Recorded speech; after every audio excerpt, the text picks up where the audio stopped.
इस क्वेश्चन में बताया है कि दो कारें एक ही दिशा में 30 किलोमीटर पर आवर की समान चाल से गतिशील हैं। दोनों की दिशा ही सेम है और दोनों की चाल ही सेम है। उनके बीच की दूरी 5 किलोमीटर है। विपरीत दिशा में गति करती हुई कार की चाल क्या होगी यदि ये दोनों कारों को 4 मिनट के अंतराल में मिलती है।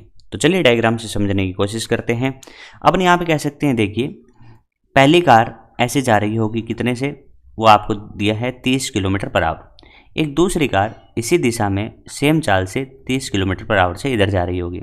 लेकिन एक तीसरी कार है जो विपरीत दिशा में इन कारों को पार करती है। तो मैं कह सकता हूँ कि कारों को पार कब करने लगेगी, तो जैसे ही तीसरी कार विपरीत दिशा में v चाल से ऐसे गुजरेगी तो इनको पार करना स्टार्ट हुआ। और अपन कह सकते हैं कितने अंतराल में मिलती है, इसको मिलने के बाद इसको मिलती है कितने मिनट में, 4 मिनट में। ये इन्फॉर्मेशन अपने को दी गई है।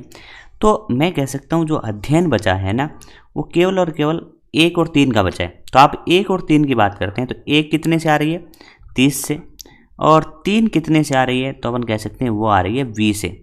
और आपको बताया गया है कि इनके बीच की जो दूरी थी ना, ये वाली, वो थी 5 किलोमीटर। तो यहाँ पे भी अपन कह सकते हैं कि दूरी कितनी होगी, 5 किलोमीटर।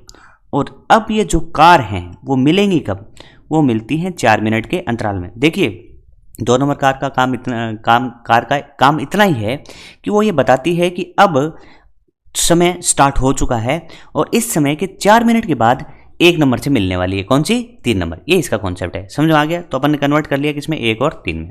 तो चलिए बात करते हैं टी की। तो टी बराबर अपन कह सकते हैं SR, सापेक्ष दूरी बटा सापेक्ष चाल।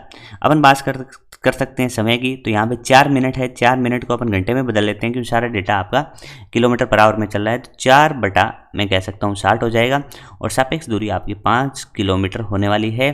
और यहाँ पे दोनों की दोनों विपरीत दिशा में है तो इनकी चालें जुड़ जाएंगी और 30 + v लिख सकते हैं। ठीक है, अब ये आप इसको सॉल्व करें तो आप कहेंगे यहाँ पे आएगा 120, 4 से गुणा कर रहे हैं, प्लस में 4v, और यहाँ पे कह सकते हैं कि 60 × 5 आपका कितना हो जाएगा, 60 × 5 हो गया 300। तो 4v बराबर में आप क्या बोल सकते हो यहाँ पे 180, और v बराबर में 180/4, तो वो आपका आने वाला है 45। और डेटा रख रहे थे किलोमीटर पर आवर में, तो ये आंसर आ जाएगा 45 किलोमीटर प्रति घंटे, 45 किलोमीटर प्रति घंटे।